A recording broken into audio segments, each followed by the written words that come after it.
Hello ladies and gentlemen, welcome to Talk for Today for the 11th of April, where we talk about gaming news that is happening today.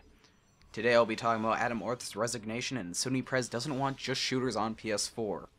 So first piece of news, Orth resigns his position as creative director at Microsoft, which shouldn't surprise anyone, since Microsoft did have to come out and formally apologize, which they hate doing, because they don't do it that often, and it's not often that an employee blurts out like that, and generally when they do, they get punished.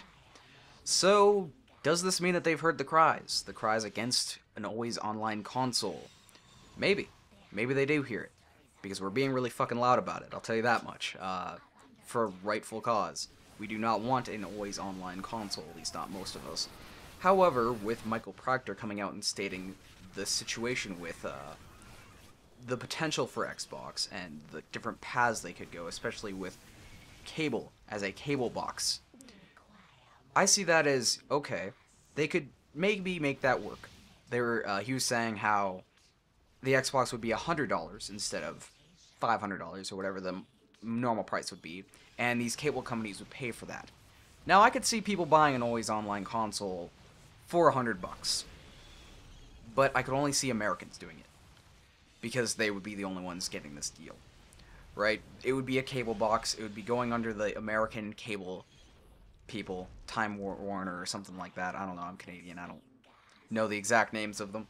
That could be an option. However, it is very limiting the market to Americans, which would be interesting. I kind of do want to see them come out with an always online console in a cynical way, just because I kind of want to see it come out and die.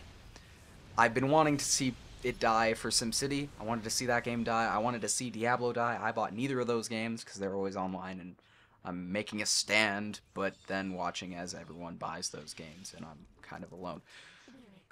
So, you know, I'd hope that maybe Xbox could be that stand, where Microsoft sends out this console, and it dies, and they cry tears of money.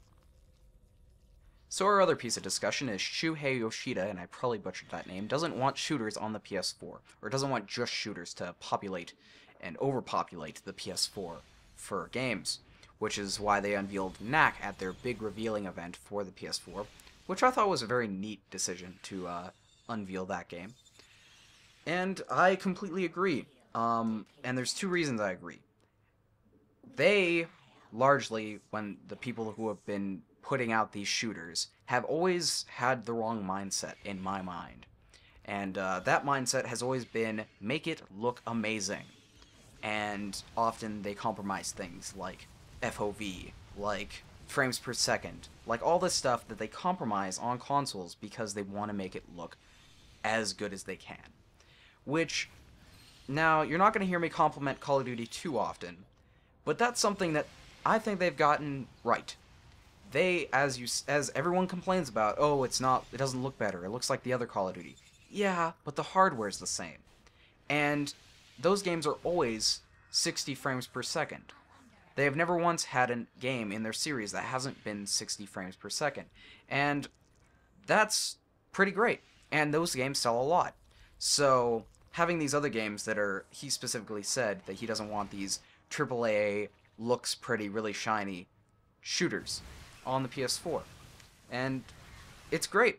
I very much like this point of view because they're way too expensive to make, and most people don't want to play them, either because they don't like the frames per second, which is my case, or they don't like shooters in general, because there's already enough shooters out there. And games like Knack are interesting.